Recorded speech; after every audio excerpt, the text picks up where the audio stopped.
സുബാഹൽ ഖൈർ, കൈഫൽ ഹാൽ. കൂട്ടുകാരെ, എല്ലാവർക്കും സുഖല്ലേ? നമ്മുടെ ഇന്നത്തെ പുതിയ ക്ലാസ്സിലേക്ക് 4ാം ക്ലാസ്സിലെ എല്ലാ കൂട്ടുകാർക്കും സ്വാഗതം. നമ്മൾ കഴിഞ്ഞ ക്ലാസ്സിൽ നല്ല മനോഹരമായിട്ടുള്ള ലഹനുൽ കൗൻ എന്ന പാട്ട് പാടി കേട്ടിരുന്നു. പക്ഷെ അതിന്റെ അർത്ഥം നമ്മൾ പറഞ്ഞിട്ടില്ലായിരുന്നു. അടുത്ത ക്ലാസ്സിൽ പറയാം എന്ന് പറഞ്ഞതാണ്. അപ്പോൾ നമ്മൾ ഇന്ന് തുടങ്ങുന്നത്, നമ്മുടെ ഇന്നത്തെ ക്ലാസ് നമ്മുടെ ലഹനുൽ കൗൻ എന്ന മനോഹരമായിട്ടുള്ള പ്രപഞ്ചത്തെ വർണ്ണിക്കുന്ന, പ്രപഞ്ചത്തിന്റെ മനോഹാരിത കാണിച്ചു നൽകുന്ന ലഹനുൽ കൗൻ എന്ന് പറയുന്ന എന്ന് നമ്മൾ പഠിച്ച ആ പാട്ടിന്റെ അർത്ഥമാണ് സാറ് നിങ്ങൾക്ക് പറഞ്ഞു തരാൻ പോകുന്നത്. ആ പേജ് ഒന്ന് ഞാൻ വലുതാക്കി കാണിക്കാം. നിങ്ങൾ ടെക്സ്റ്റ് ബുക്ക് നോക്കിയാലും മതി. സാറിവിടെ നോക്കിയിട്ടൊന്ന് ഓരോരോ വരി നിങ്ങൾക്ക് പറഞ്ഞു തരാം. നോക്കിക്കോളൂ. ലഹന് എന്ന് പറഞ്ഞാൽ രാഗം എന്നാണ്. കൗൻ എന്ന് പറഞ്ഞാൽ പ്രപഞ്ചവും. ഇപ്പൊ ലഹനുൽ കൗൻ എന്ന് പറഞ്ഞാൽ പ്രപഞ്ചത്തിന്റെ രാഗം. മാ അർവ അൽ അസ്ഹാർ വശത്തു വൽ അൻഹാർ. മാ അർവ അൽ അസ്ഹാർ, പൂക്കൾക്ക് എന്തൊരു ചന്തമാണ്. വശത്തു വൽ അൻഹാർ, പുഴകൾക്കും തീരങ്ങൾക്കും ഒക്കെ എന്തൊരു ചന്തമാണ്. ദന്നഹലു ഫിൽ വാദി, താഴ്വരയിലെ ഈന്തപ്പനകൾക്കും വൽ ഉഷ്ബു വന്നുവാർ, പുല്ലിനും പൂമുട്ടുകൾക്കുമെല്ലാം എന്തൊരു മനോഹരമാണ്, എന്തൊരു മനോഹാരിതയാണ്. വറൗളു മുസ്ദാനുൻ, സുന്ദരമായ പൂന്തോപ്പും. വല്ലില്ലു വല്ലഷ്ജാർ, വൃക്ഷങ്ങളും തണലുകളുമെല്ലാം ഉണ്ട്. വശംസു ഫീ ഫലക്കിൻ, ചക്രവാളത്തിലെ സൂര്യനും. വന്നജ്മു വല്ലഖ്മാർ, തിങ്കളും താരങ്ങളും. മാ അജ്മലദ് ദുനിയ, സുഗന്ധം പരത്തുന്ന. മാ അജ്മലദ് ദുനിയ, എന്ത് മനോഹരമാണ് ഈ ഒരു പ്രപഞ്ചം. ഫീഹ സ്വബൽ മിഅ്താർ, സുഗന്ധം പരത്തുന്ന ഈ ഒരു പ്രഭാതം. എന്തൊരു ഭംഗിയാണ് ഈ പ്രകൃതിക്ക്. അൽഹാനുഹാ തസിരി, അതിന്റെ ഒഴുകുന്ന രാഗങ്ങളിൽ. തഷ്ദു ബിഹൽ അത്യാർ, പറവകൾ പാട്ടുപാടി, പക്ഷികൾ പാട്ടുപാടി കളിക്കുന്നു. ഹുസ്നുൻ അലാ ഹുസ്നിൻ, ഭംഗിക്കുമേൽ ഭംഗിയാണിതെല്ലാം. ഫൈദും മിനൽ ഇബ്ഹാർ, ചാരുതയുടെ കുത്തൊഴുക്കുമെല്ലാം. ഖദ് സ്വാഅഹു റബ്ബി അൽ ഖാലിഖുൽ ഖഹാർ, തീർച്ചയായും അജയ്യനും സൃഷ്ടാവുമായ എന്റെ രക്ഷിതാവ് അത് സംവിധാനിച്ചതാണ് ഈ പ്രപഞ്ചം എന്ന് ഈ ലഹനുൽ കൗൻ എന്ന് പറയുന്ന ഈ പാട്ടിലൂടെ കവി നമുക്ക് വർണ്ണിച്ചു നൽകുകയാണ്. ശരിയല്ലേ? നമ്മൾ ചുറ്റുഭാഗത്തേക്കൊക്കെ നോക്കുമ്പോൾ എന്ത് മനോഹരമാണ് നമ്മുടെ ഈ പ്രപഞ്ചം കാണാൻ, അല്ലേ? നദിയുടെ നല്ല കളകളാ ശബ്ദമുള്ള കുത്തൊഴുക്കുകളും, പക്ഷികളുടെ രാഗങ്ങളും പാട്ടുകളും, വൃക്ഷങ്ങളുടെ ഭംഗിയും പൂക്കളുടെ ഭംഗിയും. അങ്ങനെ നമ്മൾ ചുറ്റുഭാഗങ്ങളിലേക്ക് നോക്കുമ്പോൾ എല്ലാ ഭാഗങ്ങളിലും നല്ല മനോഹരതയോട് കൂടിയിട്ടുള്ള മനോഹരമായ കാഴ്ചകളാണ് നമ്മളിവിടെ ഈ പ്രപഞ്ചത്തിൽ കണ്ടുകൊണ്ടിരിക്കുന്നത്. അപ്പൊ ഇത് നിങ്ങൾ എന്ത് ചെയ്യാം, ഇതേപോലെ അർത്ഥമൊന്ന് ശ്രദ്ധിച്ച് കേട്ട് ഈ പാട്ട് നന്നായിട്ട് പഠിക്കുക. ഇത് നോക്കൂ നിങ്ങൾ, 17ാമത്തെ പേജില് ഇവിടെ 4 ചിത്രങ്ങൾ ഉണ്ടാവും. ഈ 4 ചിത്രങ്ങൾക്ക് നേരെ ചെറിയ 2 വരികൾ എഴുതിയിട്ടുണ്ട്. നിങ്ങൾ ചെയ്യേണ്ടത്, നമ്മുടെ ലഹനുൽ കൗൻ എന്ന് പറയുന്ന പാട്ട് നിങ്ങൾ പഠിച്ചില്ലേ? ആ ലഹനുൽ കൗൻ എന്ന് പറയുന്ന പാട്ടില് ഈ ചിത്രങ്ങൾക്ക് ഏറ്റവും മാച്ച് ചെയ്യുന്ന വരികൾ ഏതാ നോക്കിയിട്ട് അരവരി അരവരി അങ്ങനെ ഒരു വരി ഈ ഓരോ ചിത്രത്തിന്റെ നേരെയും എഴുതണം. ഇപ്പൊ ചിത്രങ്ങൾ ഞാനൊന്ന് പറയാം, നിങ്ങൾ നോക്കിക്കോളൂ.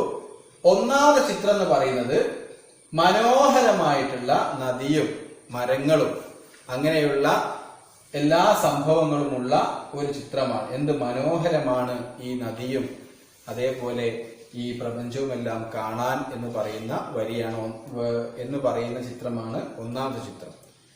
2ാമത്തെ ചിത്രം എന്താ ഉള്ളത്?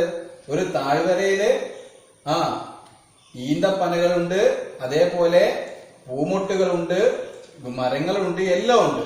ഇങ്ങനെയുള്ള ഈന്തപ്പനയും പൂമൊട്ടൊക്കെയും ഉണ്ട് എന്ന് പറയുന്ന ഒരു വരി നമ്മുടെ പാഠത്തിൽ ഉണ്ട്. അത് ഏതാന്ന് നോക്കിയിട്ട് ഈ 2ാം ചിത്രത്തിന് നേരെ എഴുതുക. മൂന്നാമത്തെ ചിത്രത്തിന്റെ നേരെ എന്ത് എഴുതണം? മൂന്നാമത്തെ ചിത്രം എന്താണ്? പ്രപഞ്ചത്തിന്റെ മനോഹരമായിട്ടുള്ള ഈ കാഴ്ചകൾക്കിടയിലൂടെ പക്ഷികളെല്ലാം പാട്ടുപാടി ആസ്വദിക്കുന്നു എന്നാണ്. അങ്ങനെ ഒരു ആശയം വരുന്ന ഒരു വരി ഇതിൽ ഉണ്ട്. നാലാമത്തെ ചിത്രം നോക്കൂ നിങ്ങൾ. നക്ഷത്രങ്ങളും പിന്നെ അതേപോലെ ചന്ദ്രനും നക്ഷത്രങ്ങളും എല്ലാം ഉള്ള ഒരു ചിത്രം. അപ്പൊ സൂര്യനെയും ചന്ദ്രനെയും നക്ഷത്രങ്ങളെയും എല്ലാം പ്രതിപാദിക്കുന്ന ഒരു വരി നമ്മുടെ പാഠത്തിലുണ്ട്. ആ ഭാഗം ഏതാന്ന് നോക്കിയിട്ട് ഇവിടെ എഴുതുക. അങ്ങനെ ഈ 4 ചിത്രങ്ങൾക്ക് നേരെ ഈ 4 ചിത്രങ്ങൾക്ക് ഏറ്റവും മാച്ച് ആവുന്ന വരികൾ നോക്കി പാഠഭാഗത്ത് നോക്കി നിങ്ങൾ എഴുതിയെടുക്കുക. എന്നിട്ട് അത് സാറിനൊരു ഫോട്ടോ ആയിട്ട് അയച്ചു തരിക. അതാണ് ഇവിടെ ചെയ്യാനുള്ളത്. ഏറ്റവും മനോഹരമായ നമ്മൾ ജീവിക്കുന്ന നമ്മുടെ ഈ ലോകത്തെ, ഈ പ്രപഞ്ചത്തെ കുറിച്ച് കവി ഇവിടെ മനോഹരമായി വർണ്ണിച്ചു നൽകിയിരിക്കുകയാണ് അല്ലെ. ഓരോ വരിയും അതിന്റെ ആഴമേറിയ അർത്ഥങ്ങളാണ് നമുക്ക് കാണിച്ചു നൽകുന്നത്. നമ്മുടെ ചുറ്റുഭാഗങ്ങളിലേക്ക് നോക്കുമ്പോൾ നമ്മൾ ജീവിക്കുന്ന നാടിനെ കുറിച്ചുള്ള കാര്യങ്ങളാണ് ആ പറഞ്ഞിട്ടുള്ളത്. ഇനി സാറ് പറയാൻ പോകുന്നത് നല്ലൊരു കഥയാണ്. കഥ എന്ന് പറഞ്ഞു കഴിഞ്ഞാൽ വെറുതെ കേട്ടുപോകാനുള്ളതല്ല, ഒരുപാട് ഗുണപാഠങ്ങളുള്ള നമ്മുടെയൊക്കെ ജീവിതത്തിലേക്ക് നമ്മൾ കൊണ്ടുവരേണ്ട കുറെ കാര്യങ്ങൾ അതിൽ ഉൾക്കൊള്ളുന്ന ഒരു നല്ല മനോഹരമായിട്ടുള്ള ഒരു കഥയാണ്. പേജ് നമ്പർ 18, 19 പേജുകളിലായിട്ട് ഹക്കൻ അൻത അമീൻ എന്ന പേരിലുള്ള ഒരു പാഠമാണ്. കണ്ടില്ലേ നിങ്ങൾ? ആ ചിത്രത്തിലേക്ക് നോക്കൂ. ആ ചിത്രം ഒന്ന് സാറ് വലുതാക്കി കാണിച്ചു തരാം. ആ ചിത്രത്തിലേക്ക് നോക്കൂ. എന്തൊക്കെയാണ് നിങ്ങൾ ആ ചിത്രത്തിൽ കാണുന്നത്? ആരാ ഉള്ളത്? നമ്മുടെ റാവി ഉണ്ടല്ലേ. ആ റാവി അവിടെ മരത്തിന്റെ ചുവട്ടിൽ വിശ്രമിക്കാൻ വേണ്ടി ഇങ്ങനെ ഇരിക്കുകയാണ്. എന്തിനെ നോക്കിയാ ഇരിക്കുന്നത്? ആരാ മേച്ച് നടക്കുന്നത്? കണ്ടോ? പുല്ലും അതേപോലെ ആഹാരവും കഴിച്ച് ആര് നടക്കുന്നു? ആടുകൾ നടക്കുന്നു. താഴ്വരയ്ക്കുള്ളിലൂടെ ഇങ്ങനെ താഴ്വരകൾക്കിടയിലൂടെ നമ്മുടെ ആട് ഇങ്ങനെ പുല്ല് തിന്ന് അങ്ങനെ പോവുകയാണ്. അപ്പൊ ഒരു തണലത്ത് ഇരുന്നിട്ട് നമ്മുടെ ആട്ടിടയൻ ആടുകളൊക്കെ ഇങ്ങനെ ശ്രദ്ധിച്ചുകൊണ്ടിരിക്കുകയാണ് അല്ലെ. എന്തുകൊണ്ടായിരിക്കും ഈ പാഠത്തിന് ഹക്കൻ സത്യമാണ്, അൻത അമീനും നീ വിശ്വസ്തനാണ് എന്ന് ഈ പേര് വരാൻ കാരണം? നമുക്ക് ഈ ഭാഗം ഒന്ന് വായിച്ചു നോക്കാം. അപ്പൊ നിങ്ങൾ എല്ലാവരും ശ്രദ്ധിച്ച് ടെക്സ്റ്റ് ബുക്കിലേക്ക് നോക്കുക. സാർ ഈ ഭാഗം ഒന്ന് വായിക്കാം, എന്നിട്ട് അതിന്റെ അർത്ഥവും നിങ്ങൾക്കൊന്ന് വായിച്ച് കേൾപ്പിച്ചു തരാം. ബാക്കി നമുക്ക് അതിനുശേഷം പറയാം. ഹക്കൻ അൻത അമീൻ, അതാണ് നമ്മുടെ പാഠത്തിന്റെ പേര്. നോക്കൂ നിങ്ങൾ. അർറജുൽ അസ്സലാമു അലൈക്കും റാഇ വ അലൈക്കും അസ്സലാം വറഹ്മത്തുള്ളാഹ്. മിൻ ഐന അൻത? റജുൽ മിനൽ ഖറിയത്തിൽ മുജാവിറ. ഹായ് മൻളറുൻ ജമീലുൻ. അർറാഇ നഅം ഹാദാ ഫളലുൻ മിനല്ലാഹ്. അർറജുൽ അഹ്താജു ഇലാ അനം ഹൽ തുഅതീനി വാഹിദൻ. റാഇ ലാ. അർറജുൽ ഉഅതീക തമനൻ ആലിയൻ. റാഇ ആസിഫ് യാ അഖി ലസ്തു ബിസ്വാഹിബിൽ അനം. റജുൽ ലാ യഅലമു സ്വാഹിബുൽ അനം. റാഇ നഅം ലാ യഅലമു സ്വാഹിബുൽ അനം വലാകിൻ അല്ലാഹ യഅലം. റജുൽ മാഷാ അല്ലാഹ് ഹക്കൻ അൻത അമീൻ. റാഇ ശുക്രൻ ജസാക്കല്ലാഹ്. ഇതാണ് ഈ പാഠഭാഗം. ഇനി അതിന്റെ അർത്ഥം ഒന്ന് ഞാൻ പറയാം. ഒന്നുകൂടി ശ്രദ്ധിച്ച് ടെക്സ്റ്റ് ബുക്കിലേക്ക് നോക്കുക. റജുൽ അസ്സലാമു അലൈക്കും. റാഇ വ അലൈക്കും അസ്സലാം വറഹ്മത്തുള്ളാഹ്. മീൻ ഐന അൻത? നിങ്ങൾ എവിടെ നിന്നാ വരുന്നത്? റജുൽ മിനൽ ഖറിയത്തിൽ മുജാവിറ. ഖറിയത്ത് എന്ന് പറഞ്ഞാൽ ഗ്രാമം, മുജാവിറത്ത് എന്ന് പറഞ്ഞാൽ തൊട്ടടുത്ത ഗ്രാമത്തിൽ നിന്നാണ് ഞങ്ങൾ വരുന്നത്. ഹായ് മൻളറുൻ ജമീലുൻ, എന്ത് മനോഹരമായിട്ടുള്ള കാഴ്ചകളാണ് ഇവിടെ ഇങ്ങനെ കാണുന്നത്. റാഇ അപ്പൊ ആട്ടിടയൻ പറഞ്ഞു നഅം ശരിയാണ്. ഹാദാ ഫളലുൻ മിനല്ലാഹ്, ഇതൊക്കെ അള്ളാഹുവിന്റെ സൃഷ്ടാവിന്റെ അനുഗ്രഹങ്ങളാണ്. ഇപ്പൊ റജുല് ആ മനുഷ്യൻ പറഞ്ഞു അഹ്താജു, എനിക്ക് ആവശ്യമുണ്ട്, ഇലാ അനം, ഒരാടിന്. ഹൽ തുഅതീനി, നീ എനിക്ക് നൽകുമോ, വാഹിദൻ, ഒരാടിനെ. റാഇ പറഞ്ഞു ലാ, ഇല്ല. അപ്പൊ വീണ്ടും റജുല് ചോദിച്ചു ഉഅതീക സമനൻ ആലിയൻ. ഞാൻ നിനക്ക് സമനൻ ആലിയൻ നല്ല കുറേ പ്രതിഫലം നൽകാം, വില നൽകാം, വലിയ വില നൽകാം. ആസിഫ് യാഹി, പൊന്നു കൂട്ടുകാരാ, സോറി. ലസ്തു ബി സ്വാഹിബിൽ അനം, ലസ്തു ഞാനല്ല, ബി സ്വാഹിബിൽ അനം ഈ ആടിന്റെ ഉടമസ്ഥൻ. അപ്പൊ റജുലു പറഞ്ഞു, ആ ആള് ചോദിച്ചു, ലാ യഅലമു സ്വാഹിബുൽ അനം, നിന്റെ ഈ ആടിന്റെ ഉടമസ്ഥൻ യജമാനൻ ഒരിക്കലും ഇത് കാണുന്നു അറിയുന്നില്ലല്ലോ. അപ്പൊ റായി പറഞ്ഞു, നആം, ശരിയാണ്. ലാ യഅലമു സ്വാഹിബുൽ അനം, സ്വാഹിബുൽ അനം യജമാനൻ ഇതൊന്നും അറിയുന്നില്ലെങ്കിലും വലാകിന്നല്ലാഹ യഅലമു, ഇതെല്ലാം കാണുകയും കേൾക്കുകയും ചെയ്യുന്ന അള്ളാഹു ഇത് അറിയുന്നില്ലേ? അപ്പൊ റജുല് ചോദിച്ചു, മാഷാ അല്ലാഹ്, ഹക്കൻ, സത്യമായിട്ടും, അൻത അമീൻ, നീ ഒരു വിശ്വസ്തൻ തന്നെയാണ്. അപ്പോ റായി പറഞ്ഞു, ശുക്രൻ ജസാക്കല്ലാ, ശുക്രൻ ജസാക്കല്ലാ, താങ്ക് യു എന്ന്, നിങ്ങൾക്ക് അതിനുള്ള പ്രതിഫലം അള്ളാഹ് നൽകട്ടെ എന്ന് പറഞ്ഞു. എന്ത് രസാണ് ഈ കഥ കേൾക്കാൻ, അല്ലെ? കേട്ടിരുന്നു പോകുന്ന ഒരു കഥയാണ്, നടന്ന ഒരു സംഭവ കഥ, അല്ലെ? നിങ്ങൾ നോക്കൂ, ഈ ആട്ടിടയിൽ ഇങ്ങനെ ആടിനെ മേയിച്ച് ആടിനെ നോക്കി ഇങ്ങനെ ഒരു മരത്തണലിൽ ഇങ്ങനെ ഇരിക്കുമ്പോഴാണ് വഴിയിലൂടെ ഒരു യാത്രക്കാരൻ, ഒരാളിങ്ങനെ നടന്നു പോവാണ്. അയാള് ഇദ്ദേഹത്തോട്, ഒരാടിനെ എനിക്ക് തരുമോ, ഞാൻ നിനക്ക് വലിയ ഉയർന്ന പ്രതിഫലം നൽകാം, വില നൽകാം എന്ന് പറഞ്ഞപ്പോ ഈ ആട്ടിനെ പറഞ്ഞു, ഈ പാവപ്പെട്ട മനുഷ്യൻ പറഞ്ഞെന്താ, തരാൻ കഴിയില്ല, കാരണം ഇത് എന്റേതല്ല, എന്റെ യജമാനന്റേതാണ്. ആ മനുഷ്യൻ വീണ്ടും ചോദിച്ചു, എന്റെ യജമാൻ ഇത് കാണുന്നില്ലല്ലോ, ചോദിക്കില്ലല്ലോ, അറിയില്ലല്ലോ. അപ്പോ ആട്ടിടയൻ പറഞ്ഞു, ഒക്കെ സംഭവമല്ലോ ശരിയാണ്, പക്ഷേ മുകളിലുള്ള ഒരാൾ ഇത് കാണുന്നു കേൾക്കുന്നുമുണ്ട്, അത് നമ്മൾ നോക്കണ്ടേ എന്ന് ചോദിച്ചു. അപ്പൊ ഈ മനുഷ്യൻ പറഞ്ഞു, റജുല് പറഞ്ഞു, ഹക്കൻ അൻത അമീൻ, സത്യമായി നീ ഒരു വിശ്വസ്തൻ തന്നെയാണ് എന്ന് പറഞ്ഞ് തിരിച്ചു പോവുകയാണ്. നല്ലൊരു മനോഹരമായുള്ള കഥ. ഈ കഥയുടെ അവസാനത്തില് ഒരു 4 ചോദ്യങ്ങളാണ് ചോദിക്കുന്നുണ്ട്. ഞാനൊന്ന് നിങ്ങളോട് ചോദിക്കട്ടെ, നിങ്ങൾ അതിന്റെ ഉത്തരം പറയണം. ഒന്നാമത്തെ ചോദ്യം, മാതാ തൊലബർ റജുലു മിനർ റാഇ, ആ റജുല്, ആ മനുഷ്യൻ എന്താണ് നമ്മുടെ റാഇയോട്, ആട്ടിടയനോട് ആവശ്യപ്പെട്ടത്, ചോദിച്ചത്? എന്തായിരുന്നു ചോദിച്ചത്? എന്ത് തരുമെന്നാ ചോദിച്ചത്? എനിക്കൊരു ആടിനെ തരുമോ എന്നാണ് ചോദിച്ചത്, അല്ലെ? രണ്ടാമത്തെ ചോദ്യം, ഹൽ അഅ്ത അനം, എന്നിട്ട് ആ ആട്ടിനെ അയാൾക്ക് ഒരു ആടിനെ കൊടുത്തോ? ഇല്ല, അല്ലേ? ലിമ ലം യുഅതി റജുലു അൽ അനം, മൂന്നാമത്തെ ചോദ്യം, എന്തുകൊണ്ടാണ് ആ ആട്ടിടയൻ അയാൾക്ക് ആടിനെ കൊടുക്കാതിരുന്നത്?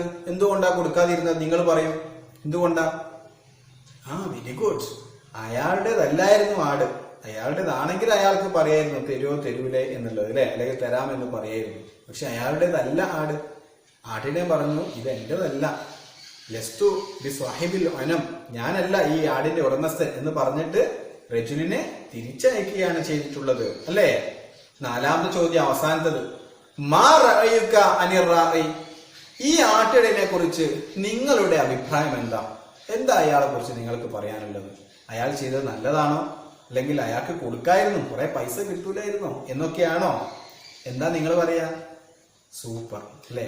നല്ല മനുഷ്യൻ, നല്ലൊരാട്ടിടയൻ, പൈസ തരാം, ആരും കാണുന്നില്ല എന്നൊന്നും പറഞ്ഞിട്ട് വിശ്വസ്തതയാണ് എനിക്ക് വലുത് എന്ന് പറഞ്ഞ് അദ്ദേഹം കൊടുക്കാൻ തയ്യാറായില്ല എന്നതാണ് ഈ കഥയിൽ നിന്ന് നമുക്ക് മനസ്സിലാകുന്നത്. അപ്പൊ നമ്മുടേതല്ലാത്ത ഒരു കാര്യവും നമ്മൾ എടുക്കാൻ പാടില്ല, അർഹതപ്പെടാത്ത ഒരു കാര്യവും നമ്മൾ അനുഭവിക്കാനും പാടില്ല. നമുക്ക് അർഹതപ്പെട്ടതും നമ്മുടേതുമായിട്ടുള്ള കാര്യങ്ങൾ മാത്രം നമ്മൾ അവകാശപ്പെടുത്തി വെക്കുക എന്നതൊക്കെയാണ് ഈ കഥയുടെ സാരം. അപ്പൊ രസമുള്ള കഥയാണ് നമ്മൾ കേട്ടത്. ഇനി ആ കഥാഭാഗത്തിന്റെ അവസാനത്തേക്ക് നിങ്ങൾ നോക്കൂ. ഒരു 3 ചിത്രങ്ങൾ അവിടെ കൊടുത്തിട്ടുണ്ട്. അവിടെ ചെയ്യാനുള്ളത് എന്താണെന്നറിയോ? ചിത്രം നോക്കി ബാക്കിയുള്ള കഥ നിങ്ങൾ എഴുതി പൂരിപ്പിക്കുക എന്നതാണ്. ചിത്രങ്ങൾ നോക്കുക, പരിശോധിക്കുക, എന്നിട്ട് നിങ്ങൾക്ക് മനസ്സിലായ ആശയം നിങ്ങൾ എന്ത് ചെയ്യാം, ഈ ഭാഗത്ത് എഴുതിയിട്ട് അത് പൂരിപ്പിക്കണം എന്നതാണ് അവിടെ കൊടുത്തിട്ടുള്ളത്. എന്താ ഒന്നാമത്തെ ചിത്രം? സന്ധ്യാസമയമായി, മഗ്‌രിബിന്റെ സമയമായപ്പോ ആടുകളെ തിരിച്ച് കൂട്ടിലേക്ക് കൊണ്ടുപോകാൻ നമ്മുടെ റായി തീരുമാനിച്ച് പോവാണ്. രണ്ടാമത്തെ ചിത്രം എന്താണ്? പോകുന്ന വഴിയിൽ അങ്ങനെ ആടുകളെ മേയിച്ച് അങ്ങനെ എല്ലാവരെയും ഒരുമിച്ച് അങ്ങനെ കൊണ്ടുപോവാണ്. മൂന്നാമത്തെ ചിത്രമോ ആടുകളെ എല്ലാവരെയും വീട്ടിലെ എത്തിച്ചു മർബലിലേക്ക് കൂട്ടിലേക്ക് കയറ്റി കൊടുക്കുന്ന ചിത്രമാണ് മൂന്നാമതായിട്ട് നിങ്ങൾ അവിടെ കാണുന്നത്. അപ്പൊ നമുക്ക് ഇവിടെ എഴുതാം. ഇവിടെ ഹാന വക്തുൽ മഗ്രിബി കണ്ടില്ലേ, മഗ്രിബിന്റെ സമയമായപ്പോ സന്ധ്യാസമയമായപ്പോ ഇസ്തഅദ്ദ റാഇ നമ്മുടെ ആട്ടിടയൻ തീരുമാനിച്ചു. എന്ത് തീരുമാനിച്ചു? നിങ്ങൾ പറയൂ, എന്താ തീരുമാനിച്ചത്? ആടുകളെ എല്ലാവരെയും കൂട്ടി എങ്ങോട്ട് പോവാൻ? തിരിച്ചു വീട്ടിലേക്ക് പോവാൻ അല്ലേ? എന്നിട്ടോ വീട്ടിലേക്ക് ആനയിച്ച് കൊണ്ടുപോയി എവിടെ എത്തിക്കണം? ഈ മർബദിലേക്ക്, ആടുകൾ താമസിക്കുന്ന ആടിന്റെ കൂട്ടിലേക്ക് എത്തിക്കണം. അതാണ് നമ്മുടെ റായിയുടെ ഉത്തരവാദിത്വം അല്ലെ? റായിയുടെ ജോലി അതല്ലേ? ആടുകളെ രാവിലെ കൂട്ടിൽ നിന്ന് കൊണ്ടുവരിക, എന്നിട്ട് മേച്ചിൽ പുറങ്ങളിലേക്ക് എത്തിക്കുക, അവർക്ക് ഭക്ഷണമുള്ള സ്ഥലത്ത് എത്തിച്ചു കൊടുക്കുക, എന്നിട്ട് ഭക്ഷണം കഴിച്ച് വൈകുന്നേരം വരെ ആടുകളെ ചെന്നായ്ക്കളും മറ്റുള്ള ഉപദ്രവ ജീവികളൊന്നും കടിച്ചു കൊണ്ടുപോവാതെ നോക്കുക. വൈകുന്നേരമാകുമ്പോൾ തിരിച്ച് സുരക്ഷിതമായി തിരിച്ച് അവരെ കൂടുകളിലേക്ക് എത്തിക്കുക. ഇതല്ലേ റായിയുടെ ഉത്തരവാദിത്വം, ജോലി. അത് അദ്ദേഹം ചെയ്തു. അത് നമുക്ക് അവിടെ ഒന്ന് എഴുതണം. അപ്പൊ നിങ്ങളിപ്പോ പറഞ്ഞിട്ടുള്ള, നമ്മളിപ്പോ സംസാരിച്ച ഈ ആശയം നമുക്കൊന്ന് എഴുതി നോക്കാം. നിങ്ങൾ സ്ക്രീനിലേക്ക് നോക്കിക്കോളൂ. സാറ് ഇവിടെ നിങ്ങൾക്ക് വലുതായിട്ട് കാണിച്ചു തരാം. എന്നിട്ട് സ്ക്രീനിൽ സാറ് പറയുന്ന വാക്കുകൾ അവിടെ എഴുതുകയും ചെയ്യാം. നിങ്ങൾ എന്ത് ചെയ്യാം? അത് നോക്കി ഭംഗിയായിട്ട് അത് നോട്ട് പുസ്തകത്തിലേക്കും ടെക്സ്റ്റ് ബുക്കിലേക്കും എഴുതിയെടുക്കുകയും ചെയ്യുക. ഓക്കെ. ഇവിടെ കൊടുത്തിട്ടുള്ളത് ഹാന വക്തുൽ മഗ്രിബി സന്ധ്യാസമയമായപ്പോ ഇസ്തഅദ്ദ റാഇ തീരുമാനിച്ചു ലിൽ ഔദത്തി അല്ലെ, തിരിച്ചു പോവാൻ. ഔദത്ത് പറഞ്ഞാൽ മടങ്ങി പോവാൻ, തിരിച്ചു പോകാൻ നമ്മുടെ റാഇ തീരുമാനിച്ചു. അങ്ങനെയോ? എന്നിട്ട് അപ്പൊ ആദ്യം എന്തായിരിക്കും ചെയ്തിട്ടുണ്ടാവുക? എല്ലാ ആടുകളും ഉണ്ടോ എന്ന് നോക്കിയിട്ടുണ്ടോ? എല്ലാ ആടുകളും ഉണ്ടോ എന്ന് നോക്കിയിട്ട് എല്ലാത്തിനെയും കൂട്ടിയിട്ട് എങ്ങോട്ട് പോകും? വീടുകളിലേക്ക് പോകും. അപ്പൊ നമ്മൾ എങ്ങനെ അത് എഴുതുക? ഇസ്തഅദ്ദ റാഇ ലിൽ ഔദത്തി വബദഅ എന്നിട്ട് ആരംഭിച്ചു. എന്ത്?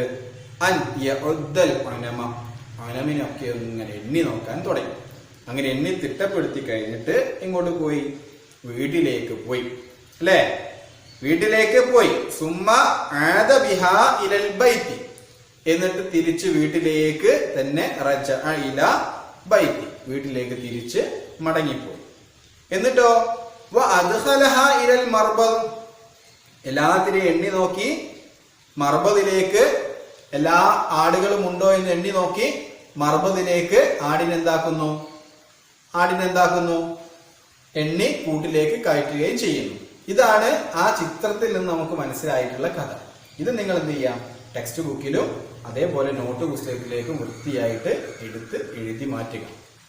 അപ്പൊ ഇത്രയുമാണ് ഇന്നത്തെ ക്ലാസ്സിലൂടെ നമുക്ക് പഠിക്കാനുള്ളത്. അപ്പൊ സാർ ഒന്നുകൂടി ആവർത്തിക്കാം.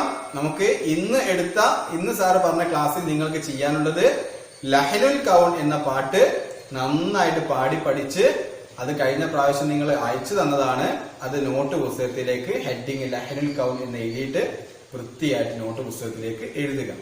പിന്നെ 17ാമത്തെ പേജിൽ കാണുന്ന നിങ്ങൾക്ക് പൂരിപ്പിക്കാനുള്ള പദ്യഭാഗം നോക്കി പൂരിപ്പിക്കാനുള്ള പേജില് വൃത്തിയായിട്ട് നിങ്ങൾ അത് എഴുതി അതൊരു ഫോട്ടോ എടുത്ത് സാറിന് അയച്ചു തരിക. പിന്നെ ഹക്കൻ അൻത അമീൻ എന്ന പാഠം നന്നായിട്ട് വായിക്കുക. വായിച്ചത് 2 or 3 പ്രാവശ്യം വായിച്ച് പഠിക്കുക. പിന്നെ തൊട്ട് താഴെ അവിടെ ചിത്രങ്ങൾ നോക്കി കഥ പൂരിപ്പിക്കാനുണ്ടായിരുന്നു. അത് ടെക്സ്റ്റ് ബുക്കിലും നോട്ട് പുസ്തകത്തിലേക്ക് എഴുതാൻ പറഞ്ഞിട്ടുണ്ട്. അത് എഴുതിയിട്ട് അതൊന്ന് എന്റെ ഫോട്ടോ എടുത്തിട്ട് സാറിന് അയച്ചു തരിക. അപ്പൊ നമുക്ക് ഇന്നത്തെ ക്ലാസ് ഇവിടെ അവസാനിപ്പിക്കാം. അടുത്ത ക്ലാസ്സിൽ കാണാം. അസ്സലാമു അലൈക്കും.